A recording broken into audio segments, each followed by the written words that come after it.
নমস্কাৰ আজি হবিয়াহলৈ মই শান্তনু মহন্তই স্বাগতম জনাইছোঁ কেবক লৈ ইতিমধ্যে দেখা পাইছে আপোনালোকে কি ধৰণে ৰাজ্য উত্তাল হৈ আছে আজিও এই মুহূৰ্তত আমি জনাব বিচাৰিছোঁ দিল্লীত গৃহমন্ত্ৰী অমিত শাহৰ সৈতে অসমত দল সংগঠনৰ বৈঠক অনুষ্ঠিত হৈছে এই মুহূৰ্তত সদৌ অসম ছাত্ৰ সন্থা অসম জাতীয়তাবাদী যুৱ ছাত্ৰ পৰিষদৰ সৈতে বৈঠক চলি আছে কেন্দ্ৰীয় গৃহমন্ত্ৰীগৰাকী বৈঠকত কি হ'ল এই বৈঠকৰ পিছত আচলতে অমিত শাহে যি ধৰণৰ প্ৰস্তাৱ আগবঢ়াব বা অমিত শাহে এই বৈঠকত কি কয় তাৰ পিছত দল সংগঠনে কি প্ৰতিক্ৰিয়া আগবঢ়ায় সেই সম্পৰ্কেও আমি আপোনালোকক জনাই যাম কিন্তু দেখা গৈছে যে শেহতীয়াকৈ আজিৰ দিনটোৰ ডেভেলপমেণ্ট কাৰণ আমি যদি চাওঁ প্ৰতিপলে প্ৰতিদিনে আচলতে কিছু কিছু পথ পৰিৱৰ্তন হৈ গৈ আছে বৈঠকৰ পিছত দলীয় সংগঠনসমূহৰ বৈঠকৰ পিছত কোনে কি ভূমিকা পালন কৰে কাৰণ আমি দেখা পালোঁ যে অসম গণ পৰিষদ এসময়ত অসম গণ পৰিষদে এই কেবৰ বিৰোধিতা কৰি চৰকাৰৰ পৰা ওলাই আহিছিল কিন্তু তাৰ পিছত এইবাৰ যেতিয়া গৃহমন্ত্ৰীগৰাকীৰ সৈতে সাক্ষাৎ কৰি উভতি আহিল কিন্তু এতিয়া অসম গণ পৰিষদৰ নেতৃত্বৰ ভাষ্য সলনি হৈছে তেওঁলোকে বাৰে বাৰে ধন্যবাদ প্ৰদান কৰিছে অমিত শাহ ডাঙৰীয়াক গৃহমন্ত্ৰীগৰাকীক আৰু আজিতো অতুল বৰাই কি মন্তব্য আগবঢ়াইছে সেয়াও আমি আপোনালোকক দেখুৱাম আচলতে আৰু তাৰ পিছত আমি কথা পাতিবলৈ চেষ্টা কৰিম যে আচলতে এই আজি আন্দোলন কেব বিৰোধী আন্দোলনে কি ৰূপ ল'ব কাৰণ সম্ভৱতঃ কাইলৈ কেবিনেটত কেব গৃহীত হ'ব আৰু তাৰ পিছতে সংসদত উত্থাপিত হৈ খুব সোনকালে কেব গৃহীত হোৱাৰ পথত এতিয়া গতিকে এনে ক্ষেত্ৰত অসমত সাম্প্ৰতিক সময়ত দেখা পোৱা গৈছে যে ছাত্ৰ আন্দোলনৰ সৃষ্টি হৈছে ছাত্ৰ বিদ্ৰোহ দেখিবলৈ পোৱা গৈছে কেবৰ বিৰুদ্ধে বিশেষকৈ কটন বিশ্ববিদ্যালয় গুৱাহাটী বিশ্ববিদ্যালয় বি বৰুৱা মহাবিদ্যালয় গ্ৰামাঞ্চলৰ অন্যান্য বিদ্যালয়সমূহকো আমি দেখা পাইছোঁ মহাবিদ্যালয়সমূহক দেখা পাইছোঁ তেওঁলোক এতিয়া আগবাঢ়ি আহিছে হুংকাৰ দিয়া হৈছে হয়তো অসম আন্দোলনতকৈ ভয়াৱহ পৰিস্থিতিৰ সৃষ্টি হ'ব পাৰে কিন্তু তেখেতসকলৰ কি দাবী আৰু কেবক যদি কোনোবাই সমৰ্থন কৰিছে কিয় সমৰ্থন কৰিছে আজি আমি যুৱ প্ৰতিনিধিয়ে কথা ক'ব আৰু আমি আতে তেখেতসকলৰ কথা জানিবলৈ চেষ্টা কৰিম কি চিন্তা কৰিছে কেবক লৈ যিটো নতুন ভাৰতৰ কথা হৈছে যিখন নতুন অসমীয়া সমাজৰ কথা কোৱা হৈছে সেই সমাজখনক বিচাৰে নে নিবিচাৰে যদি বিচাৰে কিয় যদি নিবিচাৰে কিয় প্ৰথমতে মই অতুল বৰাৰ মন্তব্যটো শুনি ল'ব বিচাৰিছোঁ কাৰণ শেহতীয়াকৈ অমিত শাহৰ বৈঠকৰ পিছত কোনে কি মন্তব্য কৰিছে ডাঙৰ কথা অতুল বৰাৰ ভাষ্য কি অমিত শাহৰ কথা শুনাৰ পিছত বা তেওঁলোকৰ লগত আলোচনা হোৱাৰ পিছত আজি এই জনগোষ্ঠীকেইটাই বিচৰাৰ ধৰণে আমিও বিচাৰোঁ মনে পানে যে পিছপৰা জনগোষ্ঠীকেইটাক আগবঢ়াই নিয়াৰ কাৰণে গভৰ্ণমেণ্টে জনজাতিৰ তালিকাত এই জনগোষ্ঠীকেইটাক অন্তৰ্ভুক্ত কৰক আৰু সেইকাৰণে এই দাবীটোকো এটা অন্যতম দাবী হিচাপে আমি কেন্দ্ৰৰ ওচৰত আমি হেঁচা প্ৰয়োগ কৰিছোঁ আমি বিচাৰিছোঁ আৰু মই ভাবোঁ যে কমেও ইয়াৰ সংখ্যা বিভিন্ন তথ্যত পোৱাৰ মতে যে 1.5 কোটিতকৈ কম নহ'ব গতিকে এই 1.5 কোটি লোকক যদি ৰিজাৰ্ভেশ্যন দিয়া হয় শিডিউল ট্ৰাইব ষ্টেটাছ দিয়া হয় তেতিয়াহ'লে আসন সংৰক্ষণ কৰিবলৈ আৰু সুবিধা হ'ব আৰু ডিলিমিটেশ্যন কৰক ডিলিমিটেশ্যন এতিয়াই কৰিব লাগিব কাৰণ 2026লৈকে ডিলিমিটেশ্যনৰ বাবে বাধা আছে গতিকে এইখিনি কৰিবলৈ যাওঁতে ডেফিনেটলি ডিলিমিটেশ্যন কৰিব লাগিব আৰু গৃহমন্ত্ৰী ডাঙৰীয়াই এই কথাখিনি কৈছে যে বিপ্লৱ শৰ্মা নেতৃত্বত যিখন কমিটি ইয়াত গঠন কৰি দিয়া হৈছে কমিটিয়ে যেনেধৰণেৰে দিয়ে অসমীয়া মানুহকে দিয়া হৈছে তাত এই কমিটিত অন্তৰ্ভুক্ত কৰি গতিকে তেনেধৰণেৰে দিয়ে তেওঁলোকে কৰিব বুলি আমাক কথা দিছে আজি বহুতেই আমাক কাৰোবাৰ বহুতীয়া কাৰোবাৰ গ্ৰাসত পৰিল এইবিলাক কথা আচলতে একেবাৰে অবান্তৰ কথা আমিও বুজি পাওঁ যে অসম গণ পৰিষদ দল অসমত শক্তিশালী হোৱা মানে অসমৰ স্বাৰ্থ ৰক্ষা কৰা আঞ্চলিকতাবাদ সুৰক্ষিত হোৱা এই ক্ষেত্ৰত আমি কিছুমান ব্যক্তি বা কিছুমানৰ পৰা আমাৰ শিকিবলগীয়া আৰু জানিবলগীয়া নাই আমি যি শিকিম যি জানিম যি কৰিম অসমৰ ৰাইজৰ ডাইৰেকশ্যন মতে আমি কৰিম যোৱা সময়ছোৱাত কোনে কাৰ ওচৰত নেগুৰ পেলাইছে কি কৰিছে আমি দেখিছোঁ এই কথাখিনি আপোনালোকেও জানে আন্দোলন কৰে কি কৰে তাৰপিছত মই সকলোকে দোষাৰোপ কৰিব খোজা নাই আজি নিস্বাৰ্থভাৱে কিছুমান শিক্ষানুষ্ঠানৰ ছাত্ৰ ছাত্ৰী ওলাই আহিছে আৱেগিক ইম'চনেল ওলাই আহিছে কাৰণ তেওঁলোকে পাছটো নাজানে অতীতত কিমান আন্দোলন হৈছে তেওঁলোকে নাজানে কেব যে বিধানসভাৰ মজিয়াত সংসদৰ মজিয়াত যে বিধানসভাৰ মজিয়াত নহয় সংসদৰ মজিয়াত যে কেইবাবাৰো আহিছিল এই কথা তেওঁলোকে নাজানে কেবৰ ভিতৰত কি আছে নাজানে কিছুমান খুব যিবিলাক কনচাছ ষ্টুডেণ্টছ সেইবিলাকে জানে গতিকে তেওঁলোকক আজি বহুতেই মই ভাবোঁ যে কিছুমানক বিপথে পৰিচালিত কৰিছে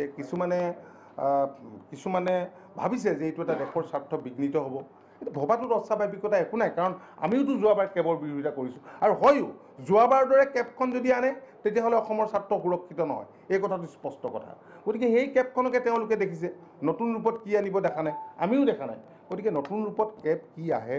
আমি কোৱা কথাখিনি যদি মানি লয় তেতিয়াহ'লে এটা সুকীয়া কথা কিন্তু এইটো নহয় শুনক আমাক ক্ষমতাৰ খকত আমুক তামুক এনেকুৱা কৈছে আজি political it is a power game politics is a power game আজি শিৱসেনা দীৰ্ঘদিন ধৰি ভাৰতীয় জনতা পাৰ্টিৰ লগত আছিল ২৬-২৭ বছৰ আজি কিহৰ কাৰণে গ'ল কিয় কাশ্মীৰত PDP বা ভাৰতীয় জনতা পাৰ্টিয়ে এলায়েন্স কৰিলে গতিকে পলিটিক্সটো এটা পাৱাৰ গেম আৰু সেই ক্ষেত্ৰত আমাকহে অকল চকুত পৰিলে মন্ত্ৰী তিনিটা আছোঁ বুজিছেনে কথাটো কিছুমান মানুহৰ যেন কাম সিমানেই যেনে তেনে আমাক মন্ত্ৰীসভাৰ পৰা আঁতৰাব পাৰিলে তেওঁলোকৰ কামটো শেষ আমাৰে চাম আছে এই মঞ্চ তঞ্চ কিবা কিবি আপোনালোকে দেখিছিলে কোনোবা কেইজনমানে যেতিয়াই আমি আঁতৰি আহিলোঁ তাৰ পৰা তেওঁলোকৰ আৰু কোনো হেৰিৰ প্ৰতি কেবৰ প্ৰতি তেওঁলোকৰ ভূক্ষেপ নাই সেইটোৱে যেন কাম আছিলে গতিকে এইবাৰ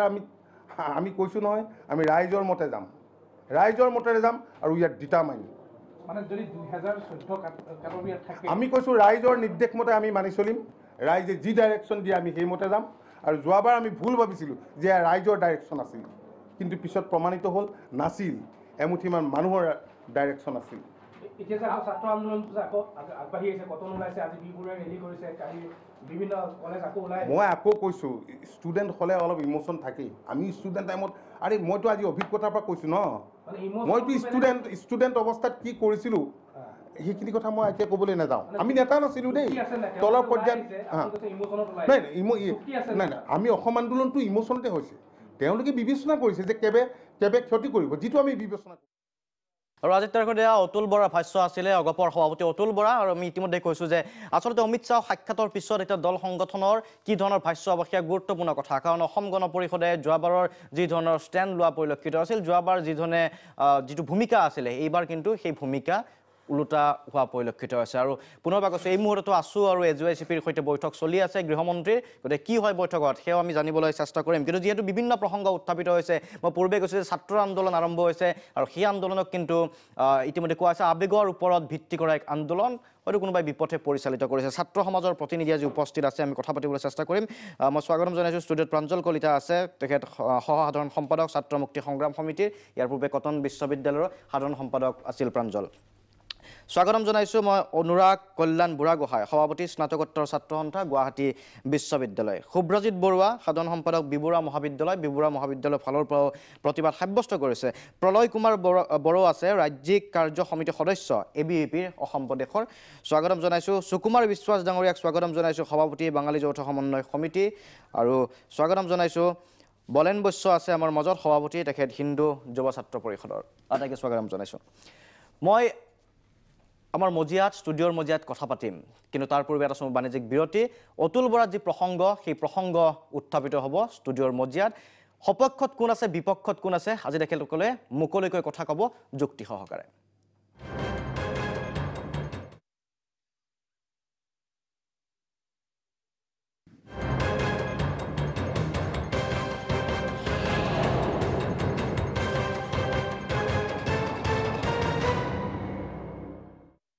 সবিশেষৰ পৰৱৰ্তী অংশলৈ ষ্টুডিঅ'ৰ মাজলৈ আহিব বিচাৰিছোঁ মই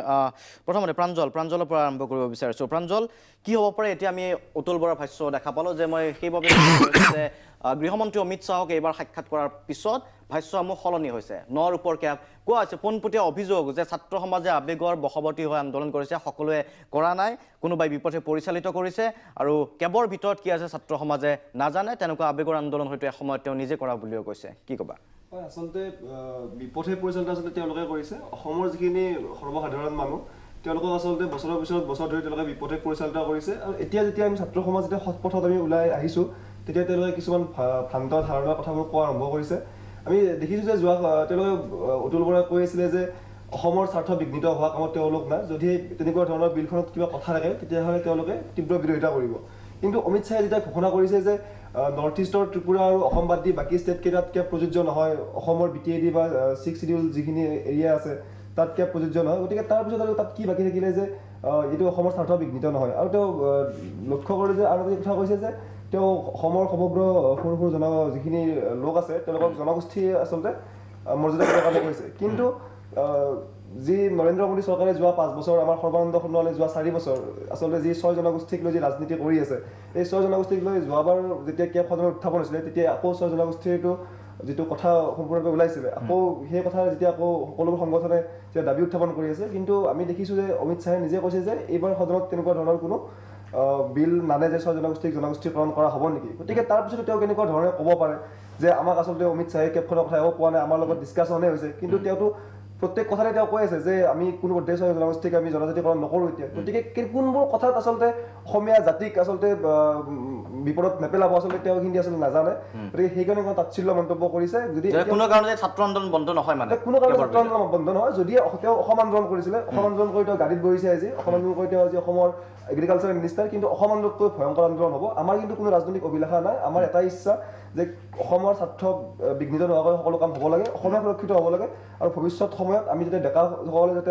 আমাৰ যাতে ভৱিষ্যত যাতে সুৰক্ষিত হয় আমাৰ সেয়াই আশা ঠিক আছে ধন্যবাদ অনুৰাগ কল্যাণ বুঢ়াগোহাঁই ইতিমধ্যে প্ৰাঞ্জলে কৈছে যে অসম আন্দোলনতকৈ হয়তো ভয়ংকৰ আন্দোলন হ'ব পাৰে আজিৰ ছাত্ৰ সমাজ তেনেকুৱা ধৰণৰ আন্দোলনক লৈ সাজু আছে নেকি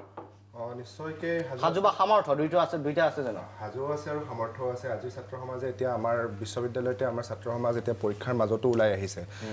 আমাৰ এতিয়া অতুল বৰাদেৱে কৈ গৈছে যে আমাৰ যি অসম আন্দোলন হৈছিল সেও এসময়ত আৱেগত হোৱা আন্দোলন বুলি কৈছে কিন্তু বৰ্তমান সময়ত ছাত্ৰ সমাজে আৱেগত আন্দোলন কৰি আছে বুলি কৈছে কিন্তু এই ক্ষেত্ৰত এটা কথা ক'ব বিচাৰোঁ যদি আৱেগত আন্দোলন কৰা সেইটো পিছৰ কথা কিন্তু অসম আন্দোলন যি হৈছিলে অসম আন্দোলনৰ ফলত এখন চুক্তি ৰূপায়ণ হৈছিল অসম চুক্তি ৰূপায়ণ হৈছিল যাৰ ফলতে আজি আমাৰ যি আমাৰ ভিত্তিবৰ্ষ আছিল তেনে তাৰ সেই গোটেই কথাখিনি আহি যায় কেবৰ ভিতৰত আৰু আমাৰ যেতিয়া সেই আমাৰ যিটো আন্দোলনৰ এতিয়া যিখিনি আমি আন্দোলন কৰি আছোঁ এইখিনি আমি কেবৰ বিৰোধী কাৰণ এই আন্দোলনে তেওঁলোকে এদিন কৰি অহা আন্দোলনৰে সেই অসম চুক্তিখনৰে কিছুমান সেই ফচলৰ বিৰুদ্ধে কাৰণ সেই সময়ত যিখিনি আপোনাৰ ধৰি লওক অসম চুক্তিৰ কিছুমান দফা আছে দফা নং 5 এখন চুক্তি উলংঘা কৰে বা তেনেকুৱা ধৰণৰ বহুতো কথা আছে কিন্তু তেওঁ এতিয়া ক'ব বিচাৰিছে যে বৰ্তমান ছাত্ৰ সমাজে আৱেগৰ আওতাত আহি পেলাই কৰিছে কিন্তু বৰ্তমান ছাত্ৰ সমাজৰ এইখিনি জানে যে এইটো সময়ত আমাৰ যিখিনি আমাৰ যদি নিজৰ আই মাতৃক বচাব লাগে আমাৰ মাতৃভাষাক বচাব লাগে তেতিয়াহ'লে আমি এনেধৰণৰ বিলৰ এগেইনষ্টত আমি আন্দোলন কৰি যাম আৰু কৰি থাকিম ঠিক আছে ধন্যবাদ জ্ঞাপন কৰিছোঁ মই সুব্ৰজিতৰ ওচৰলৈকে আহিম তাৰ পূৰ্বে প্ৰলয়ৰ ওচৰলৈকে আহিছোঁ প্ৰলয় ABVPৰ সদস্য হিচাপে বা ABVPৰ এগৰাকী বিষয়া হিচাপে কেৱল বা আজি যি ধৰণে বাকী অন্য ছাত্ৰ সমাজ ওলাই আহিছে আপুনি অসমৰে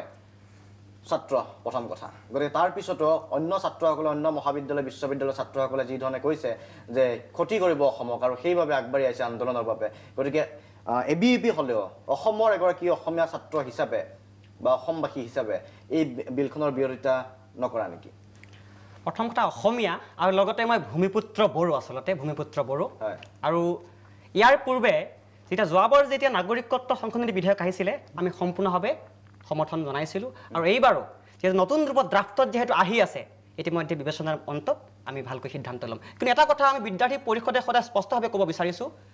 1947 চনত ভাৰত বিভাজন হৈছিল আৰু ভাৰত বিভাজনত দুখন ৰাষ্ট্ৰ এখন ইছলামিক ৰাষ্ট্ৰ পাকিস্তান আৰু এখন ভাৰতীয়সকলৰ কাৰণে হিন্দুৰ কাৰণে ৰাষ্ট্ৰ ভাৰত যেহেতু সেই সময়ত বিভিন্ন ভাৰতীয় বিতাড়িত হৈছিল পাকিস্তানত আৰু ইষ্ট পাকিস্তানত যেতিয়া বিতাড়িত হৈছিল তেওঁলোকক দায়িত্ব কোনে ল'ব ধৰ্মীয়ভাৱে নিৰ্যাতিত হোৱা হিন্দুক কোনে আঁকোৱালি ল'ব এয়া আমাৰ নৈতিক আৰু সাংবিধানিক দায়িত্ব বুলি আমি ভাবোঁ আৰু বিদ্যাৰ্থী পৰিষদে বিশ্বাস কৰে যিসকল ধৰ্মীয়ভাৱে নিৰ্যাতিত হৈছে তেওঁলোকক নাগৰিকত্ব দিয়াৰ আমাৰ নৈতিক কৰ্তব্য ঠিক আছে ধন্যবাদ জ্ঞাপন কৰিছোঁ মই আহিম তোমাৰ ওচৰলৈকে আহিম এইবাৰ মই আহিব বিচাৰিছোঁ সুব্ৰজিতৰ ওচৰলৈকে তাৰপিছত এটা বাণিজ্যিক বিৰতি আছে সুব্ৰজিতৰ ওচৰলৈকে আহিছোঁ সুব্ৰজিত যি ধৰণে উল্লেখ কৰিছে সেই ABVPৰ মই সকলোৰে ভাষ্য আচলতে শুনিব বিচাৰিছোঁ আজি সমৰ্থনো যদি কৰিছে কি কাৰণে কৰিছে বিপক্ষে থকা সকলেও কি কাৰণে বিৰোধিতা কৰিছে গতিকে কি ক'বা তুমি যদি বিৰোধিতা কৰিছা আজি বি বৰুৱা কলেজতো দেখা পোৱা গৈছে প্ৰতিবাদ সাব্যস্ত হৈছে কি কাৰণ কি সবল যুক্তি আছে বিৰোধ কৰাৰ কাৰণে বিৰোধিতা আমি ভাবোঁ আমাৰ কৰ্তব্য যে বহুতে এতিয়া অতুল বৰাৰ কথা কৈ গ'ল যে তেওঁ কিছু কথা কৈ গ'ল যে আমি আৱেগিক হৈ কৰিছোঁ বা বহুত ছাত্ৰ ছাত্ৰী নাজানে একচুৱেলি কি হয় কেব কি হয় এনেধৰণৰ কোনো কথা নাই আমি সম্পূৰ্ণভাৱে গম পাওঁ কেব কি হয় আৰু ইয়াৰ যি প্ৰভাৱ পৰিব কেব গৃহীত হ'লে যি প্ৰভাৱ পৰিব তাৰ আমাৰ আগন্তুক আমাৰ যি জীৱন যাপন আমি যেনেকৈ কৰি যাব লাগিব এই সমাজখনত মই ভাবোঁ যেনেকুৱা এক ভয়াৱহ পৰিস্থিতি আহিব পাৰে বুলি ভাবোঁ কেব গৃহীত হ'লে সেইবাবে সকলো ছাত্ৰ ছাত্ৰী আজি ওলাই আহি এই প্ৰতিবাদত যোগদান কৰিছে বি বৰুৱা মহাবিদ্যালয়ৰ প্ৰতিবাদ অব্যাহত ৰাখিব নেকি হয় নিশ্চয় এটা সময় বাণিজ্যিক বিৰতি পুনৰ উভতি আহিম তাৰপিছত মই সুকুমাৰ বিশ্বাস ডাঙৰীয়া আছে বলন বৈশ্য ডাঙৰীয়া আছে আমি তেখেতসকলৰ সৈতে কথা পাতিম আজি প্ৰথমতে আমি মতামত গ্ৰহণ কৰিছোঁ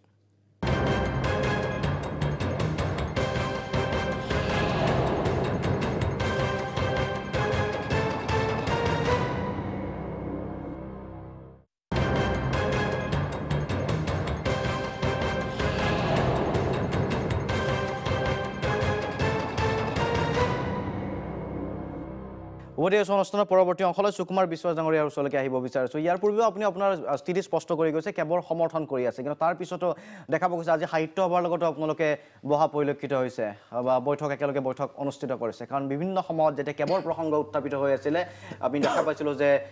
যি ধৰণৰ মন্তব্য বৰাকৰ পৰা আহিছিল আৰু তাক লৈ যথেষ্ট চৰ্চা হৈছিল যথেষ্ট বিতৰ্ক হৈছিলে সেই সম্পৰ্কেও আপুনি মন্তব্য কৰিছে আজিৰ তাৰিখতো দেখা পোৱা গৈছে কিন্তু অসমৰ ছাত্ৰ সমাজে যিহেতু আমি ছাত্ৰ সমাজৰ কথা পাতি আছোঁ কোৱা হৈছে যে ছাত্ৰ সমাজে বিগত সময়ছোৱাতকৈ ভয়াৱহ আন্দোলন কৰিব কাৰণ ছাত্ৰ সমাজে এই কেপ মুঠেও মানি লোৱা নাই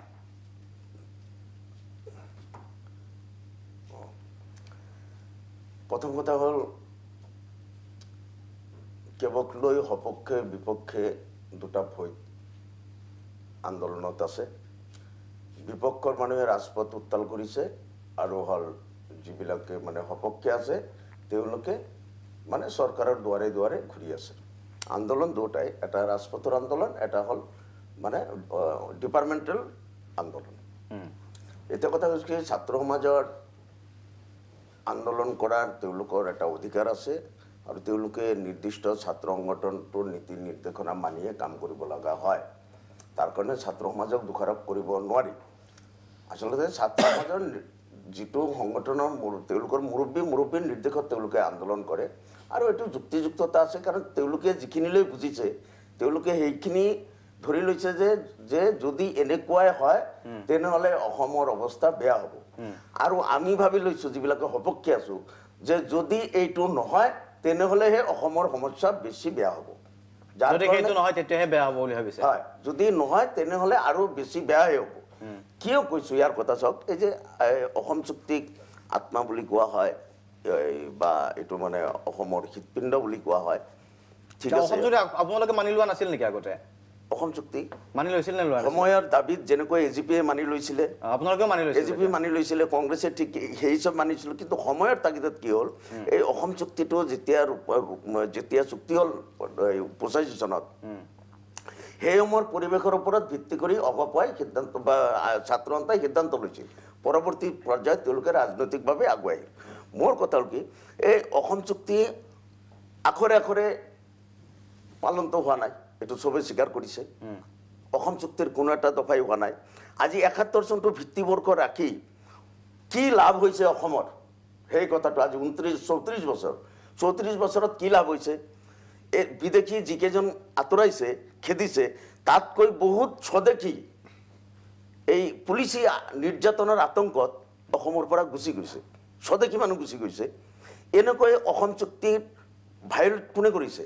তেনেহ'লে এইটো আৰক্ষীৰ সীমান্ত শাখাই কৰিছে প্ৰকৃত ভাৰতীয়ক যেতিয়া যধে মধে নোটিছ দি থাকে বহুত মানুহ ক্ষুণ্ণ হৈ গুচি গৈছে আজি ডিটেনশ্যন কেম্পত এই অসম চুক্তিক 71 চনৰ আগৰ অহা মানুহ যেতিয়া ডিটেনশ্যন কেম্পত আবদ্ধ হৈ থাকিব লগা হয় সেইটোকে অসম চুক্তি ভায়োলেট কৰা হোৱা নাই নেকি কওক আপোনালোকে কিন্তু অসমত বিদেশী সমস্যাটো আছিল নে আজি কয় অসমত বিদেশী সমস্যাটো আছিল এটা বিকল্প লাগিব না নালাগিব আমি চৰকাৰে কৰিছে এজিপিও কৰিছে অসম চুক্তি শুনক এজিপিও কৰিছে অসম চুক্তি নচাত কংগ্ৰেছেও কৰিছে কিয় কি ক্ষেত্ৰত কৰিছে কৈছো সকলো ভোট বেংকৰ স্বাৰ্থত কৰিছে শুনক 71 চনৰ পিছত বিদেশী খেদিব পৰা নাই 71 চনৰ আগতে মানুহক সুৰক্ষা দিব লাগিছিল সুৰক্ষা দিব পৰা নাই বৰঞ্চ তেওঁলোকে ডিটেনশ্যন কেম্পত হৈছে এই হিচাপে তেওঁলোকে অসম চুক্তিক সুৰক্ষিত ৰাখিব পৰা নাই যাৰ কাৰণে আজি কেন্দ্ৰীয় চৰকাৰে যেটো পদক্ষেপ লৈছে এটা উচিত পদক্ষেপ লৈছে যে যিসকলে ভাবি আছিল যে 71 চনেহে অসমৰ জাতি মাটি ভেটি ৰক্ষা কৰিব যেহেতু 34 বছৰে অসম চুক্তিয়ে অসমীয়াৰ জাতি ভেটি মাটি ৰক্ষা কৰিব নোৱাৰিলে সেই গতিকে তেওঁলোকে বিকল্পকৈ ক্লজ 6 আনি হলেও অসমখনক সুৰক্ষিত কৰিব বিচাৰিছে আৰু এই ক্ষেত্ৰত এজিপিয়ে যদি যিসকলে সন্দেহ কৰিছে যে মানে বিজেপিৰ হেতুক মানি লৈছে নেকি যদি এটো সন্দেহ কৰিছে মইতো ভাবিম তেনেকুৱা যদি জ্ঞান উদয় হৈছে এজিপিৰ তেনেহলে 85 চনত কৰা ভুল ছাত্ৰ সন্থাই সেই সকল নেতাৰ আজি ভুলৰ উপলব্ধি হৈছে যাৰ কাৰণে হয়তো তেওঁলোকে এটো বিবেচনা দিনত ৰাখিছে প্ৰত্যক্ষভাৱে বিৰোধ কৰা নাই ঠিক আছে ধন্যবাদ মই আপোনাৰ ওচৰলৈকে বলন বস্ত্ৰ ডাঙৰীয়া আপোনাৰ পৰা জানিব বিচাৰিছো হয় আপোনাৰ অভিমতটো কি কেব আপুনি পোনপটীয়াকৈ কেবক সমৰ্থন কৰে খুব চমুকৈ আপুনি এটা পইণ্ট কওক কি কাৰণে কৰে নাই কেবটো খুব চমুকৈ ক'ব পৰা বস্তু নহয় আৰু কেবটোৰ এতিয়া অসম চৰকাৰে কৈছে আৰু ভাৰত চৰকাৰেও ইতিমধ্যে কৈছে যে কেবটো নতুনকৈ কিবা এটা বনাই আনাৰ কাৰণে সিহঁতে বনাই আনা বুলি কৈছে আৰু সেই ভিতৰত কি বনাই আনিছে সেইটো আজি ময়ো নাজানো বা ইয়াত বহা হয়তো আমি কোনেও নাজানো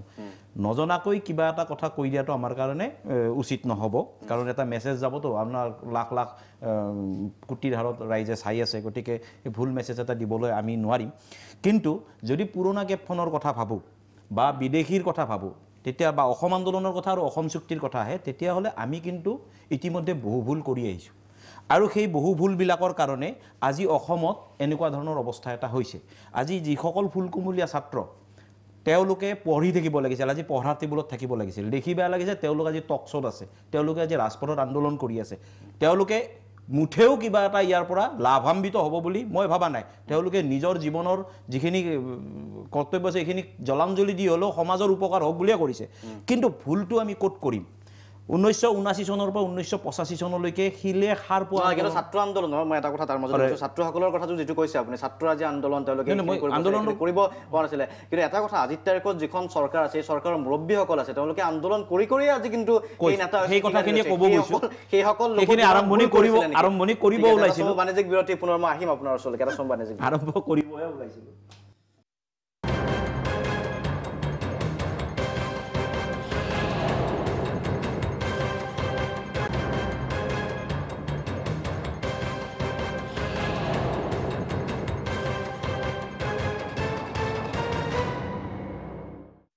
উপদেশ অনুষ্ঠানৰ পৰৱৰ্তী অংশলৈ আমি কথা পাতিছোঁ কেব সম্পৰ্কে কেবক সমৰ্থন কিয় কৰে বা কেবক নাকচ কিয় কৰিছে বা বিপক্ষে কিয় মন্তব্য আগবঢ়াইছে আমি ছাত্ৰ সংগঠনৰ ছাত্ৰ সমাজৰ আন্দোলন সম্পৰ্কে কথা পাতি আছোঁ কিন্তু আমি এই মুহূৰ্তত উল্লেখ কৰিছিলে কিছু সময় পূৰ্বে যে বলেন বস্য ডাঙৰীয়া যে ছাত্ৰ আজি অধ্যয়ন কোঠাত থাকিব লাগিছিল কিন্তু আজি ষ্টুডিঅ'ত টক শ্ব' কৰিবলগীয়া হৈছে ৰাজপথত আন্দোলন কৰিবলগীয়া হৈছে কিয় কিন্তু ছাত্ৰৰ এই আন্দোলন ইমানেই তীব্ৰ ৰূপ ধাৰণ কৰিছে আমি এটা দৃশ্য দেখুৱাব বিচাৰিম এই মুহূৰ্তত ইয়াত দিল্লীৰ দৃশ্য মুখ্যমন্ত্ৰী সৰ্বানন্দ সোণোৱাল আজি অসম ভৱনৰ সন্মুখত এই ধৰণে দিল্লীতো দুজন তিনিজন ছাত্ৰ তাৰ পৰা হঠাৎ উপস্থিত হৈছিল আৰু তাৰ পিছতে কোলা পতাকা দেখুৱাই প্ৰতিবাদ ব্যাপক প্ৰতিবাদ সাব্যস্ত কৰা পৰিলক্ষিত হৈছে এই দৃশ্য আমি দেখুৱাইছোঁ আপোনালোকক যে মুখ্যমন্ত্ৰী সৰ্বানন্দ সোণোৱাল অসম ভৱনৰ সন্মুখত এয়া আপোনালোকে দেখা পাইছে যে কি ধৰণে আচলতে প্ৰতিবাদ সাব্যস্ত কৰিছিল পৰৱৰ্তী সময়ত আৰক্ষীয়ে যদিও আটক কৰিছে কিন্তু এই প্ৰতিবাদে দিল্লীক ইতিমধ্যে দৃষ্টিগোচৰ হৈছে আৰু এই প্ৰতিবাদ দেখা পাইছে আপোনালোকে যি প্ৰতিবাদৰ কথা কৈ আছিলোঁ ৰাজপথৰ প্ৰতিবাদ ইতিমধ্যে তীব্ৰ এক আন্দোলন তীব্ৰ এক প্ৰতিবাদী ৰূপ ধাৰণ কৰা পৰিলক্ষিত হৈছে সমান্তৰালকৈ দিল্লীৰ দৃশ্য দেখুৱাইছোঁ যে দিল্লীত আজি কিছু সময় পূৰ্বে এই দৃশ্য এই প্ৰতিবাদ সাব্যস্ত কৰা পৰিলক্ষিত হৈছে আৰু চাণক্যপুৰী থানালৈ পৰৱৰ্তী সময়ত এই ছাত্ৰ দুজনক প্ৰতিবাদী ছাত্ৰ 2-3জন আছিলে উপস্থিত তাত লৈ যোৱা হৈছে গতিকে এই প্ৰতিবাদ আমি এই দৃশ্যাংশ আমি দেখুৱাই থাকিম কিন্তু তাৰ পূৰ্বে মই কথা পাতিব বিচাৰিছোঁ প্ৰাঞ্জল পুনৰ প্ৰাঞ্জলৰ ওচৰলৈকে আহিব বিচাৰিছোঁ মই আহিম বলেন বস্য ডাঙৰীয়াৰ ওচৰলৈকে পোনপটীয়াকৈ কোৱা হৈছে যে ছাত্ৰ সমাজ আজি পঢ়া শুনা কৰি থাকিব লাগিছিল কিন্তু আহিবলগীয়া হৈছে ৰাজপথত টকশ্ব'ত বহিবলগীয়া হৈছে আচলতে কাম এইটো নহয় এটা সময়ত এই ভুল ভাঙিব তাৰ বিপৰীতে দিল্লীতো কিন্তু কি ধৰণৰ প্ৰতিবাদ আমি দেখা পাইছোঁ সঁচাকৈ আজি এই দায়িত্বটো পালন কৰাৰ কাৰণে আচলতে এই সময়টো নাছিল নেকি বা ভুল পথে পৰিচালিত হৈ আছে নেকি ভুল কথা চিন্তা কৰি আছে আগতে মই আচলতে তিনিজন যেটা কোৱেশ্চন এৰাইজ কৰিছে মই তিনিটা কোৱেশ্চন আচলতে মই ক'ব বিচাৰিছোঁ যে আমি এবিপিটোক আমি অসমৰ সংগঠন বুলি নাভাবোঁ কাৰণ এইকাৰণে নাভাবোঁ যে কেৱল অকল দিল্লীত নৰেন্দ্ৰ মোদী বা নাগপুৰত RSSৰ মোহন ভাগৱতে যি কথা কয় সেয়াই অকল হিন্দুত্বৰ কথা নহয় হিন্দু ধৰ্ম ময়ো হিন্দু ধৰ্মৰ মানুহ কিন্তু আমাৰ হিন্দু ধৰ্ম তেওঁলোকে বনোৱা হিন্দু ধৰ্মৰ আমি নহয় আমি দেখিছোঁ যে কেইদিনমান আগতে যি 1,27,000 কৰ্মচাৰীক যেনেকৈ ছাঁটাই কৰি মধ্যাহ্ন ভোজন দিয়া হ'ল আৰু মধ্যাহ্ন ভোজন যেনেকৈ জেঠি পকালে তাত কিন্তু এই তিনিটা সংগঠনৰ কোনো নেতা কিন্তু তাত প্ৰটেষ্ট কৰিব অহা নাই সেইসকল মানুহ হিন্দু নহয় নেকি তেওঁলোকৰ এইটো কৰ্তব্য নহয় নেকি ছাত্ৰ সংঘ আমি আজি ইয়াত ছাত্ৰ সংগঠনৰ কথা কৈ থকা হৈছে আৰু যেতিয়া ছাত্ৰৰ ওপৰত আচলতে নিৰ্যাতন চলিছে চৰকাৰৰ পৰা যেতিয়া জেইনুত ছাত্ৰসকলক যেতিয়া নিৰ্যাতন চলিছে বা অসমত যেনেকৈ ছাত্ৰৰ ওপৰত নিৰ্যাতন চলিছে কোনো কিন্তু ছাত্ৰ সংগঠন ওলাই আহে কিন্তু কোনো স্বয়ংসেৱক নেতা ওলাই আহে আনকি মোৰ কাষৰ যে সুকুমাৰ বিশ্বাস ডাঙৰীয়া তেওঁ কৈছে অসম আন্দোলনৰ কথা কৈছে 6 ক্লজৰ কথা কৈছে কিন্তু 6 ক্লজৰ আগতে কি লিখা আছে 5.8 যে 6 ক্লজত লিখা আছে খিলঞ্জীয়া মানুহক ইয়াত সাংবিধানিক ৰক্ষা কবচ দিব কিন্তু খিলঞ্জীয়া মানুহ কোনখিনি আমি বঙালীখিনি খিলঞ্জীয়া হিচাপে ভাবি ল'ম নেকি আমি বঙালীখিনি আমি ভূমিপত্ৰখিনি থকাৰ আগতে আজি 6টা জনগোষ্ঠী আজি ৰৈ আছে তেওঁলোকক জনগোষ্ঠী লাগে জনগোষ্ঠী কৰা লাগে তেওঁলোকক জনজাতি কৰাৰ আগতে আমি তেওঁলোকক খিলঞ্জীয়া বুলি ভাবি ল'ম নেকি খিলঞ্জীয়াৰ সংজ্ঞাটো স্পষ্ট কৰা গতিকে খিলঞ্জীয়া সংজ্ঞাটো প্ৰথমে দিয়ক যদিহে খিলঞ্জীয়াৰ কথা নাই কেৱল তেওঁলোকক সাংবিধানিক ৰক্ষা কবচ দিয়া হ'ব অকল নৰেন্দ্ৰ মোদী ললিপপ কেৱল ললিপপ যে তোমাক সাংবিধানিক ৰক্ষা কবচ দিয়া হ'ব তোমালোকে কথাটো হ'ল যে থাৰ্ড হ'ল যে তেওঁ কৈছে যে আমি ৰাজপথত ওলাই আহিছোঁ কিন্তু আমি যে পঢ়ি আছোঁ পঢ়ি যদি আমি কালি চাকৰি এটা নাপাওঁ তেনেহ'লে আমি ৰাজপথত আজি নোলাওঁতে পিছত ওলাই কিবা লাভ আছে জানো যদি আমি আজি ভালকৈ যদি আমি নিজৰ ভৱিষ্যত সুৰক্ষিত কৰিব নোৱাৰোঁ দুদিন পিছত NRL বিক্ৰী কৰিব দুদিন পিছত ৰেল বিক্ৰী কৰিব দুদিন পিছত আমাৰ বৰজাৰ বিমানবন্দৰ দি দিছে বেলেগক তো আমাৰ ল'ৰা ছোৱালীকে প্ৰাইভেট চেক্টৰত চাকৰি কৰিব নে আমাৰ ল'ৰা ছোৱালীকে চৰকাৰী চেক্টৰত চাকৰি কৰিব আমি সকলোৱে জানো যে প্ৰাইভেট চেক্টৰত কিমান টকা দৰমহা দিয়ে আজিৰ তাৰিখত 12,000 পৰা 15,000 টকা দৰমহা দিয়ে যদি 12-15,000 টকাত এজন যদি ঘৰে চলাব লগা হয় তেতিয়াহ'লে যিবোৰে আমাক লুটি খাই আছে যিবোৰ কোম্পানীয়ে আজি লাখ কোটি টকা কমাই আছে যিবোৰ অমিত শ্বাহৰ ল'ৰাই যেনেকৈ ইমান টকা কমাইছে গতিকে আমাৰ কি আমি কি চৰকাৰী চাকৰি কৰিব নোৱাৰো নেকি যদি আমি আন্দোলন আছিল আন্দোলনটো যিটো ৰাজপথত কেবক লৈ আন্দোলন আছে সেই আন্দোলনটো বিপথে পৰিচালিত হৈ আছে সেই কথাটোৱে ক'বলৈ বিচৰা আছে সেই কথাটো ক'ব বিচাৰিছো যে ভুল বাৰে বাৰে কৰি অহা হৈছে বৰণ বস্তুৱে কৈছে বাৰে বাৰে ভুল কৰিছে এই ভুলকে ক'বই নাপালো নহয় আপুনি কাটি দিলে ক'বই নাপালো তো মোৰ কথাৰ উত্তৰে দি আছে আপোনাৰ প্ৰথম কথাখিনিৰ উত্তৰটো দি আছে যে কথাখিনি ক'বই নাপালো অসুস্থ বা হততে আপুনি যদি শেষ কৰি দিয়ে না ইতিগতটো আপুনি ক'ব ইতিগতটো আপুনি ক'ব তেওঁ যদি উত্তৰ দি দিয়ে তেতিয়াহ'লে সেইটো একেই প্ৰথম কথাখিনি আপুনি যিখিনি কৈছে নাই কোৱা মই আৰম্ভণি আৰে আপুনি বাক্যটো সমাপ্ত কৰি কথাখিনি কৈছে নাই আৰম্ভণি কৰোঁতে আপুনি গুচালে না তাত আপোনাৰ কমা নাছিল বাক্যই দাঁড়িয়ে আছে না আপুনি বস্তু দাঁড়িয়ে নাই না বুজি আপুনি আমি কথাটো হোৱাই নাই মই কোৱাই নাই আৰম্ভই কৰা নাই আপুনি উত্তৰ দিব আপুনি প্ৰথমতে যিখিনি কথা কৈছে এইখিনি কথা কি আপুনি ৰিভিউ কৰি শুনিছ ৰিভিউ কৰি মোৰ দুখ লাগিছে এইটোৱে আজি মই ক'লো যে দুখ লাগিছে এইটোৱে যে যিকিটা ল'ৰা আজি পঢ়ি থাকিব লাগিছিল সেইকিটা ল'ৰাই আন্দোলন কৰিবলগীয়া হৈছে বিপথে পৰিচালিত কৰি নাই আপুনি শুনক সৰু ভাইটি তুমি বহুত এনে ধৰণে কথা নহয় এইটো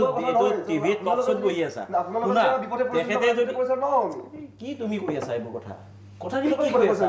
না সেই কথা অমিত শ্বাহৰ ইনকামলৈকে গুচি গ'লা দেখোন অমিত শ্বাহৰ প্ৰথম আন্দোলনৰ কথা যিহেতু কৈছে ঠিক আছে আমি কেবক লৈ কথা কওক আপুনি ক'ব কি বিচাৰে বন বস্তু আপুনি কওক এতিয়া আপুনি কি ক'ব বিচাৰিছে তেওঁলোকে কৈছে যে আজি আপোনাৰ দুখ লাগিছে তেওঁলোক ওলাই আহিব লগা হৈছে এইকাৰণে ওলাই ল'ব 1979 চনৰ পৰা 1985 চনলৈকে আমি আন্দোলন কৰিলোঁ ঠিক আছে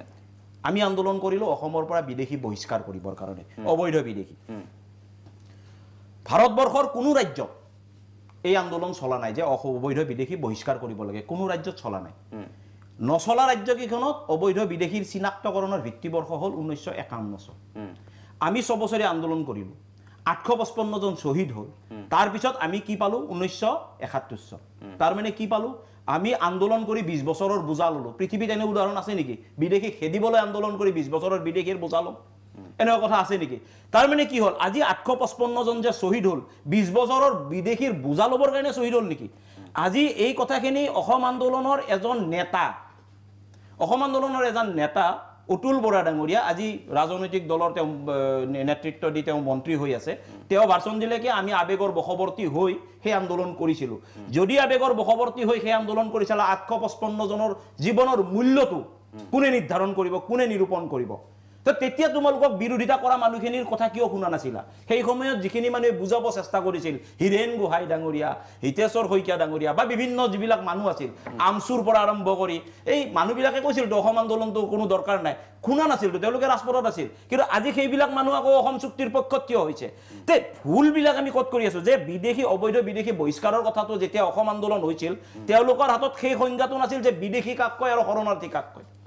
যেতিয়াই বিদেশী আৰু শৰণাৰ্থীক আপুনি একাকাৰ কৰিব তেতিয়াই এই ধৰণৰ গণ্ডগোলবিলাক সদায় হৈ থাকিব এইটো সমস্যাৰ সমাধান নহয় আজি 40 বছৰে আমি কেৱল কৈ আছো আহয়া ওলায়া খেদৈ খেদ বিদেশী খেদ আজিলৈ এটা বিদেশী খেদাৰ নজিৰ নাই এক দুই নম্বৰ কথা আছে হেংদাং লোৱা নাই ললে হেংদাং ৰক্ষা নাই আজি প্ৰায় 16খন জিলা কিন্তু বাংলাদেশী মুছলমানৰ সংখ্যাগৰিষ্ঠ হৈ গৈছে আৰু ইয়াত কিন্তু ইছলামিস্তানৰ কুচকোৱাজ হৈছে জেহাদীৰ ইয়াত ঘাটি স্থাপন হৈছে আজি যদি আমি এই কথাবিলাকৰ লগতে আন এটা কথা ক'বলৈ যাওঁ যে অসমত যি অবৈধ বিদেশী আছে এই অবৈধ বিদেশীৰ ভিত্তিবৰ্ষ 1971 চন আমি কেতিয়াও মানা নাই আৰু নামানো 1951 চন ভিত্তিবৰ্ষ যিহেতুকে গোটেই ভাৰতবৰ্ষত গতিকে ইয়াতো 1951 চন হ'ব লাগিব এইটো আমাৰ দাবী আৰু এই দাবীটোৰ নৈতিকতা আছে কাৰণে আজি ইয়াত 71 চনৰ ভিত্তিবৰ্ষ হৈ বনোৱা যিখন এনআৰচি আছিল এই এনআৰচিখন আজি মানে বাতিল হোৱাৰ পথত গৈ আছে গতিকে এই কথাবিলাক যেতিয়ালৈকে আমি নাচাম এই কথাবিলাক যেতিয়ালৈকে নাচাম তেতিয়ালৈকে এই কথাবিলাক 51 টো ভিত্তিবৰ্ষ তাৰোপৰি কেৱৰ কথাটো কৈছো আপুনি কেব সমৰ্থন কৰা নকৰাৰ কথা কৈছো মোৰ হাতত গোটেইখিনি তথ্য লৈ আহিছো মই কেব কিমান বাৰ আজিলৈকে ইমপ্লিমেশ্যন হৈছে আজিলৈকে কেব 8 বাৰ ইমপ্লিমেশ্যন কৰা হৈছে সিটিজেনশিপ এমেন্ডমেন্ট বিল 1955 8 বাৰ এমেন্ডমেন্ট কৰা হৈছে এই যে লাষ্টৰ বাৰত আমি খাৰ পালো ইমান দিন দিনেতো আমি আন্দোলন চলাই আছিলো ৭২ হৈছে ৭২ বাৰু বাদ দিলো ৮৫ হৈছে ৯২ হৈছে এই যে যিমানবাৰ কেব এমেন্ডমেন্ট হৈছে ইমান দিনে আমি কি কৰি আছিলো ইমান দিনে আমি কিয় কৰা নাছিলো এইবিলাকত কিয় মাত মতা নাছিলো ইয়াত যিবিলাক ভয়ানক তথ্য আছে যিবিলাক আপুনি পঢ়িলে গম পাব এইবিলাক মই লৈ আহিছো আপোনাক আজি ভিডিও বাৰু লাগিলে ফটো কৰি ৰাখিব পাৰিব ইয়াত ইমানলৈকে লিখা আছে যে ৮৭ চনলৈকে এজা শিশু যদি জন্ম হয় তার মাক যদি বা দেউতাক যদি ভারতীয় হয় বাকিজনী যদি বাংলাদেশীও হয় তেতিয়াহলে তেওঁ নাগৰিকত্ব পাব আপুনি কল্পনা কৰক যে এসকে সিনহা গভৰ্ণৰ হৈ থাকোতে তেতিয়াৰ জিকে পিল্লালৈকে যিখন চিঠি লিখিছিল তাত লিখিছিল যে more than 6000 per day infiltration from Bangladesh to Assam or North East যদি প্ৰতিদিনত এসকে সিনহাৰ দিনত প্ৰতিদিনে ৬০০০ কে বাংলাদেশী আহিব পাৰে আৰু ইয়াত ৬০০০ ৰবা শুনিলোৱা তোমাৰ ছাত্ৰ সংগঠনে ক'লে নহব তো আইনে কি ক'ব সেইটোৱে শুনি তোমাৰ ছাত্ৰ সংগঠন শুনা না এই কথাটোৰ ওপৰত তোমাৰ কথাটোৰ ওপৰত নহয় কথাটো চলি আছে আজি ভিত্তিবৰ্ষ আজিৰ কথাটো আজি যে বিজেপি গভৰ্ণমেণ্ট যেতিয়া অসমত আহিছে 2016 তাৰ পিছতে কথাবোৰ আহিছে তুমি নহয় তেখেতে যদি খুদে উত্তৰ দিম তুমি খুদাৰ কাৰণে দায়বদ্ধ নহয় তুমি খুদিব নোৱাৰা ইমান দিনে মই কি কৰি আছিলো মোৰ কথা তেওঁ খুদিলে মই উত্তৰ দিম তোমাক নিদিও মই উত্তৰ ঠিক আছে তোমাক নিদিও না উত্তৰ আপুনি আলোচনা মডেল উভতি আহে কোনবা এজন প্ৰাঞ্জল কৰি তাৰ কাৰণে মই দায়বদ্ধ নহয় ঠিক আছে 2016 ৰ পিছত তুমি খুদিবই নোৱাৰা তুমি মনিটা গেষ্ট তুমি মনিটা গেষ্ট তুমি খুদিবই নোৱাৰা তোমাৰ কথাৰ মই উত্তৰ কিয় দিম মই তোমাৰ কথাৰ উত্তৰ দিব আহা নাই ইয়াতে তাৰ পিছত এইবোৰ হয় নেকি বিজেপি চৰকাৰে কেব আনিব লাগিব বিজেপি চৰকাৰে ইলেকশ্যন কৰিছে কেব আনিব তোমাৰ কথা বেলেগ মই চৰকাৰৰ কথা বেলেগ আমি আনিব লাগিব চৰকাৰৰ কথা কৈছো চৰকাৰে কেব আনিম বুলি ইলেকশ্যন খেলিছিল নে নাই খেলা আপুনিও জানে যদি চৰকাৰে কেব আনিম বুলি ইলেকশ্যন খেলিছিল আৰু খেলি ইয়াৰ পৰা জিকি গৈছে তাৰ পিছত যদি কেব নানে তেতিয়াহলে আমি দাবী কৰিম ৰি-ইলেকশ্যন তেতিয়াহলে ৰি-ইলেকশ্যন কৰা কৰক 34% আৰু 66 ৰি-ইলেকশ্যন কৰা ৰি-ইলেকশ্যনৰ দাবী কৰা ৰি-ইলেকশ্যনৰ দাবী এইটো গণবোধ কথাটো ইতিমধ্যে এজিএছপি উত্থাপন কৰিছিল এদিনাখন সুকুমাৰ বিশ্বাসে কৰি আছে লাগিলে গণবোধ কৰি যাওক এই কথাটো নিয়ন্ত্ৰণটো কোনো প্ৰটেষ্টে হোৱা নাই তেনেহলে আজি কেনেকৈ মেঘালয় বাদ কৰি কেৱৰ পৰা আজি ঠিক আছে প্ৰাঞ্জল মই এই অনুষ্ঠানৰ পৰৱৰ্তী সময় ইলেকশ্যন মানে যিবোৰ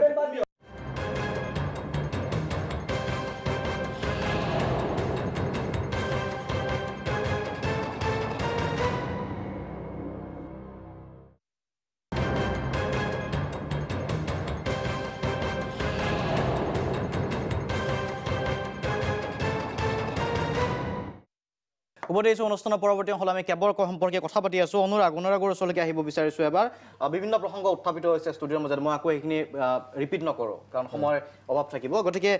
কি ক'বা যে যিহেতু কোৱা হৈছে যে ছাত্ৰসকলে আজিৰ তাৰিখত যি আন্দোলন কৰিছে আৰু তাৰ পৰিপ্ৰেক্ষিতত বৰণ বস্তু ডাঙৰ কিছু তথ্য দেখুৱাই গৈছে কিন্তু সাম্প্ৰতিক সময়ত যিটো প্ৰসংগ উত্থাপিত হৈছে যে আচলতে আমি কেবক লৈ কিয় সংগীত হৈছোঁ ভাষা সংস্কৃতি অৰ্থনীতি সকলো ধৰণৰ এটা প্ৰেছাৰ বা হেঁচা পৰিব বুলি কাৰণ অসমত বিদেশী নাগৰিকৰ থকাৰ যি অভিযোগ আছিল সেই অভিযোগ দীৰ্ঘদিনীয়া বিদেশী নাগৰিক যে আছিল আৰু বিদেশী সমস্যাটোৰ পৰা সমস্যা মুক্ত হোৱাটো অসমবাসীয়ে বিচাৰে সেই কথাখিনি স্পষ্ট বিচৰাৰ পিছত এতিয়া চিন্তাটো হৈছে কি আকৌ নতুনকৈ আমি বিদেশী বুজা ল'ব লাগিব নেকি আকৌ নতুনকৈ বিদেশী অনা হওক নেকি ইতিমধ্যে আমাৰ প্ৰলয় ক'ব বিচাৰিছে যে যিসকল নিৰ্যাতিত আছিল হিন্দু আছিল সেইখিনিক আমি দায়বদ্ধ সেইখিনি গ্ৰহণ কৰাৰ বাবে কিন্তু যিহেতু বিষয়টো অসমক লৈ জড়িত এটা জাতিক লৈ জড়িত হৈ আছে বা নিৰ্দিষ্ট ভৌগোলিক পৰিসীমাৰ ভিতৰত থকা মানুহখিনিৰ অৰ্থনৈতিক ৰাজনৈতিক সাংস্কৃতিক ভৱিষ্যতক লৈ জড়িত হৈ আছে আৰু সেইবাবে আন্দোলনৰ প্ৰাসংগিকতাটো বিভিন্ন পক্ষই দাবী কৰিছে তাৰ পিছতো এই মুহূৰ্তত ক'বলগীয়া কি থাকিব এই মুহূৰ্তত ক'বলগীয়া থকা বুলি ক'লে মোৰ একদম প্ৰথম এটা কথা ক'ব বিচাৰোঁ আমাৰ ভাৰতবৰ্ষখনৰ আমাৰ এখন সংবিধান আছে সংবিধানখন মানিয়ে সকলো ইলেকশ্যনৰ পৰা আদি কৰি গোটেইখিনি সংবিধানৰ আওতাত হয় আৰু এই সংবিধানত এটা কথা আছে যে ভাৰত এখন ধৰ্ম নিৰপেক্ষ ৰাষ্ট্ৰ ক'তো লিখা নাই ভাৰত এখন হিন্দু ৰাষ্ট্ৰ পাকিস্তান যেতিয়া বিভাজন হৈছিলে পাকিস্তানে নিজকে মুছলিম কাণ্ট্ৰি বুলি নিজে ডিক্লেয়াৰ কৰিছিলে আৰু ভাৰতখন সেই একেই আছিলে যে ধৰ্ম নিৰপেক্ষ ৰাষ্ট্ৰ আৰু ধৰ্ম নিৰপেক্ষ হিচাপেই থাকিব আৰু এতিয়া বৰ্তমান সময়ত আমাৰ কেবক বিৰোধিতা কৰা এটা কাৰণ কি হ'ল যে আমাৰ যিখিনি এতিয়া শৰণাৰ্থী আনিব বিচাৰিছে বাংলাদেশৰ পৰা তেওঁলোকক ধৰ্মৰ আওতাত আনি পেলাই হিন্দু বা তেনেধৰণে ধৰ্মৰ আওতাত আনি পেলাই আমাৰ তেখেতে কৈছে যে ভাৰত এখন ধৰ্ম নিৰপেক্ষ ৰাষ্ট্ৰ কিন্তু ক'ব বিচাৰিছোঁ 1947ত যেতিয়া ভাৰতবৰ্ষ যে স্বাধীনতা লাভ কৰিছিলে on date time Bharat was never secular Bharat secular নাছিলে এমেণ্ডমেণ্ট কৰি প্ৰায় 2 দশক পিছত না সেকুলাৰ হিচাপে থাকি প্ৰলয়ৰ অসুবিধা আছে নেকি সেকুলাৰ হিচাপে থাকি বেয়া পোৱা নেকি ব্যক্তিগতভাৱে সেকুলাৰ হৈ সেকুলাৰ বা কনসেপ্ট যদি সেকুলাৰ বুলি কথা নহয় আচলতে কথা হ'ল যে ভাৰতবৰ্ষত বসবাস কৰা প্ৰত্যেক হিন্দু প্ৰত্যেক মুছলমান প্ৰত্যেক শিখ প্ৰত্যেক খ্ৰীষ্টান প্ৰত্যেক জৈন প্ৰত্যেক পাৰ্চী এই ভাৰতবৰ্ষত থাকি ভাৰতৰ বায়ু মাটি পানী গ্ৰহণ কৰি ভাৰত মাতাক সন্মান কৰে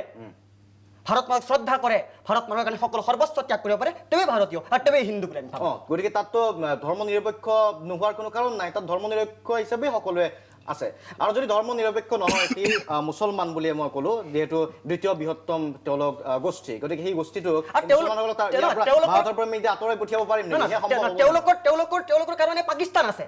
এতিয়া কি তেওঁলোক যাব লাগে ইৰাণ আছে নহয় সেইটো কোৱা নাই তেওঁলোকৰ কাৰণে আছে কিন্তু আমাৰ যিখিনি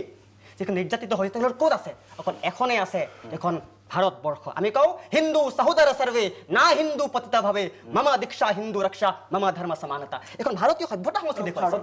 ক'ত যাব যিখিনি হিন্দুৰ নামত চৰকাৰে যিখিনি সুবিধা দিব লাগে যে ন্যূনতম সুবিধাও দিব পৰা নাই সেই হিন্দুখিনিক নিৰ্যাতন কৰি আছে তাৰিখত ভাৰতত থকা হিন্দুখনক নিৰ্যাতন কৰি আছে ভাৰতৰ চৰকাৰখনে আৰু যি সময়ত বাহিৰৰ পৰা নিৰ্যাতিত মানুহ আনি ইয়াত সংস্থাপন দিব বিচৰা হৈছে সেই একে সময়তে ভাৰত চৰকাৰে নিৰ্যাতন কৰি আছে ভাৰতত থকা হিন্দুখিনিক তেওঁলোকক পৰ্যাপ্ত সুবিধা দিব পৰা নাই তেওঁলোকক উপযুক্ত শিক্ষা উপযুক্ত চিকিৎসা দিব পৰা নাই গতিকে নিৰ্যাতন চলাই আছে চৰকাৰখনে এই নিৰ্যাতনৰ এনচাৰ কোনে দিব গতিকে আমি কোনো পদ্ধতি হ'বলৈ দিব নোৱাৰোঁ আৰু আমি আমাৰ স্থিতি যে এইবোৰ কোনো হিন্দুত্ববাদ ইয়াত নচলিব অসম হৈছে বৃহত্তৰ অসমীয়া ইয়াত মিচিং বড়ো জনগোষ্ঠীৰ পৰা আৰম্ভ কৰি সমগ্ৰ অসমীয়া ইয়াত থাকে আৰু তাক লৈ আমি আমাৰ বৰ অসম গঢ়াৰ আমাৰ সপোন আৰু এই সপোন যদি আমাক কোনোবাই আঘাত কৰিব হয় আমি কেতিয়াও আমি হ'বলৈ নিদিওঁ আমি স্বাভিমানী অসমীয়া জীয়াই আছোঁ আৰু আমি স্বাভিমানী থাকিব বিচাৰোঁ ইয়াত আঘাত কৰিব পৰা আমি কোনো কথাক আমি সমৰ্থন কৰিব নোৱাৰোঁ সুব্ৰজিত কি কয় প্ৰাঞ্জলে কোৱা নিচিনা যিটো সমস্যা আমি সন্মুখীন হৈ আহিছোঁ আমি নিবনুৱাৰ সমস্যা বা যিখিনি সমস্যা আমি সমাধান সেই সমস্যাখিনিয়ে সমাধান দিব পৰা নাই আৰু তাৰ উপৰিও যি অতিৰিক্ত যিখিনি আহিব সেইখিনি সেই মানুহখিনি কেনেকৈ সংস্থাপন কৰিব চৰকাৰে হওক বা যিয়ে তেওঁলোকে যি নীতিৰে হওক ক্ষমতাৰ লোভতে হওক যি কেব আনিব বিচাৰিছে তাৰ এই কাৰণে বিৰোধিতা কৰিছোঁ কাৰণ ইহঁতৰ আমাৰ যিখিনি সমস্যা সেই সমস্যাৰে সমাধান নিদি ইহঁতে যোনখিনি বাহিৰৰ পৰা মানুহ আনি পেলাই এওঁলোকক আনিব বিচাৰিছে অনলি বুলি কৈছে আমি সকলোৱে ধাৰণা এটা লৈছোঁ যে এদিনৰ ভিতৰত ট্ৰাক ভৰ্তি কৰি ট্ৰেইন ভৰ্তি কৰি লাখ লাখ কোটি কোটি হিন্দু মানুহ আহিব নহয় কিন্তু এদিনৰ ভিতৰত নহ'লেও তাৰ পৰৱৰ্তী সময়ত যে আহিব পাৰে মানুহখিনি তাত থল আছে কেবখন হোৱাৰ পিছত তাৰ এটা থল থাকি যাব এতিয়া নতুনখনত ভিত্তিবৰ্ষ এখন দিয়া হৈছে ভিত্তিবৰ্ষৰ ভিতৰত শুনিবলৈ পাইছোঁ নতুন যিখন ড্ৰাফ্ট আহিব আছে আৰু আইনীগতভাৱে বিভিন্ন প্ৰসংগ আহিব ভিত্তিবৰ্ষৰ লগতে আৰু এমেণ্ড কৰিব তাৰপিছত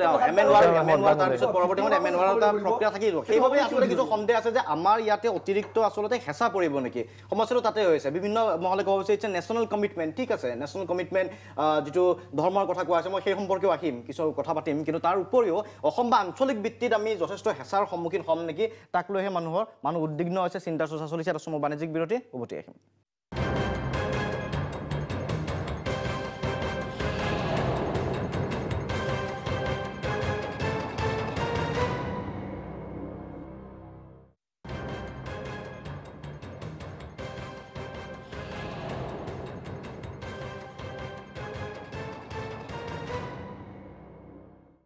সবিশেষৰ সেই অংশলৈ আমি কথা পাতি আছিলোঁ কেব সম্পৰ্কে বিভিন্ন প্ৰসংগ উত্থাপিত হৈছে প্ৰলয় কিন্তু প্ৰলয়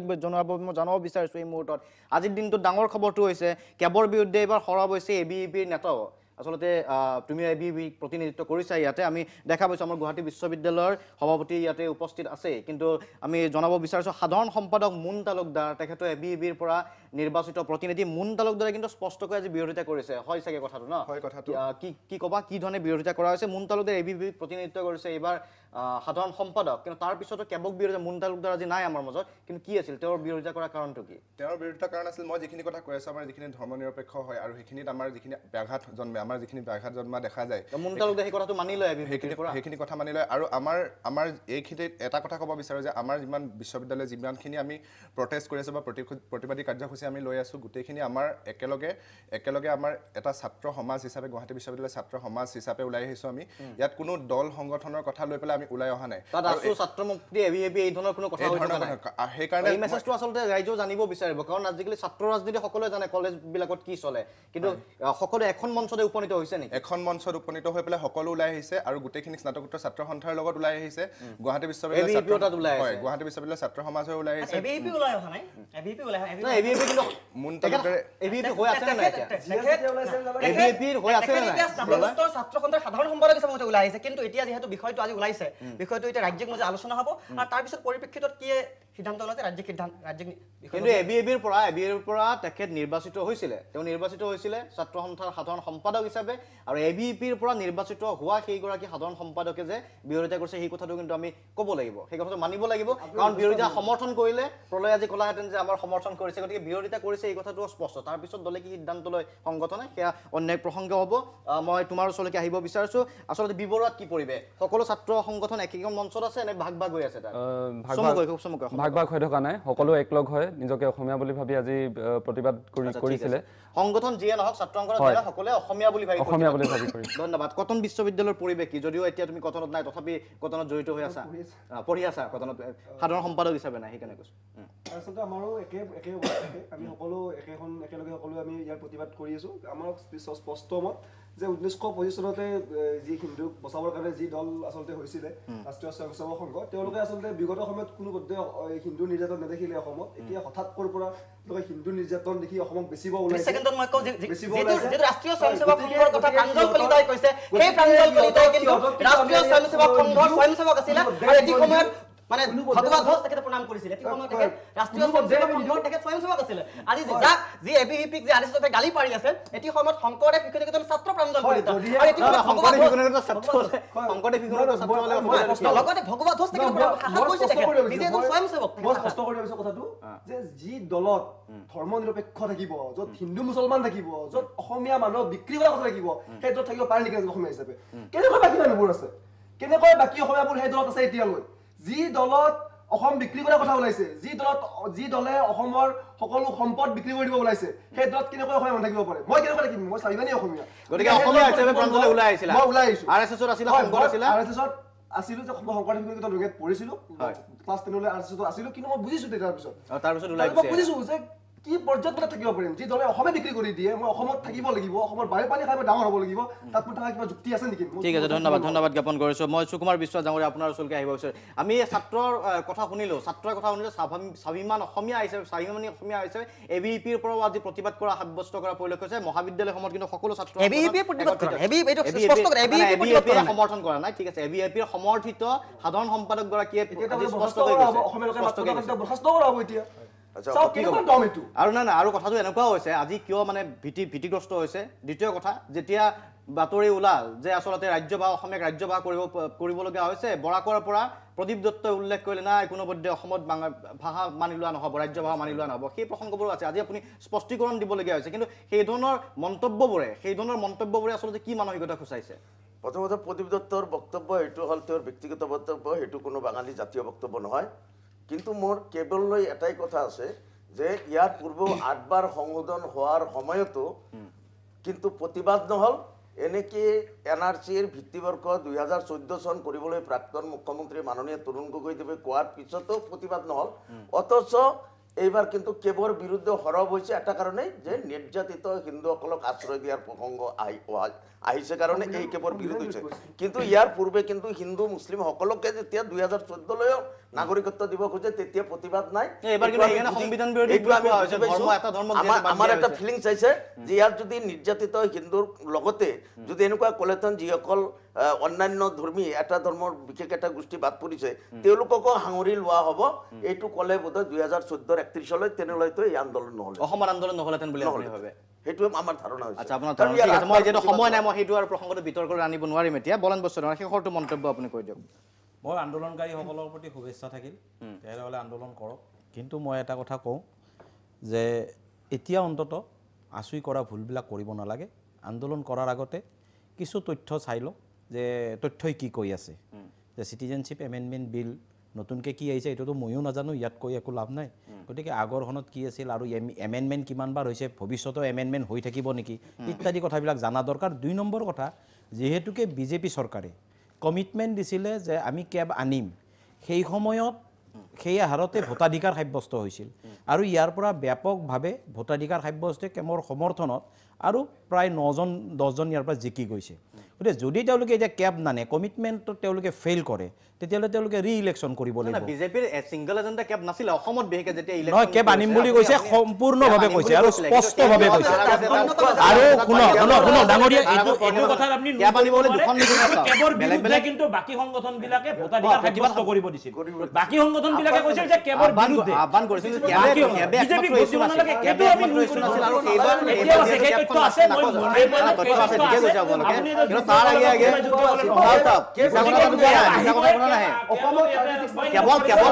এইটো কথা অসমৰ এই সম্পৰ্কে আমি আগতে এটা আলোচনা কৰিছিলো। এই সম্পৰ্কে এটা জানো যে কেব আনিম বুলি ইলেকশ্যন খেলিছিল আৰু কেব এটা অনলি একমাত্ৰ এটা ইছ্যু নাছিল অসমত নিৰ্বাচনৰ ক্ষেত্ৰত। দিব নালাগে লোকসভা নিৰ্বাচনৰ একমাত্ৰ ইছ্যু কেব নাছিল। আপুনি ভাবে নেকি মূল ইছ্যু এটা কেব নাছিলে, মূল ইছ্যু কেব নাছিলে। ঠিক আছে, দেখা যাব এতিয়া যি ধৰণে কমিটমেণ্টৰ কথা কৈছে, অগপই কৈছে যে আচলতে ৰাইজে বিচাৰিছে, ৰাইজে কি বিচাৰিছে পৰৱৰ্তী সময়ত লক্ষণীয় হ'ব। আৰু ইতিমধ্যে জনাব বিচাৰিছিলোঁ যে 10 বজাত আচলতে AGYCPৰ সৈতে বৈঠক অনুষ্ঠিত হ'ব, আছুৰ সৈতে বৈঠক প্ৰায় সেই হওঁ অৱস্থা। 11 বজাৰ বাতৰিত আমি সবিয়ে দেখুৱাম গৃহমন্ত্ৰীৰ সৈতে বৈঠকৰ পিছত আছু আৰু AGYCPয়ে কি কয়, আন্দোলন কৰিব নে আন্দোলন প্ৰত্যাহাৰ কৰিব। আৰু আজিৰ সবিয়েহৰ পৰা মই শান্তনু মহন্তক ইমানতে বিদায় লৈছোঁ, ধন্যবাদ।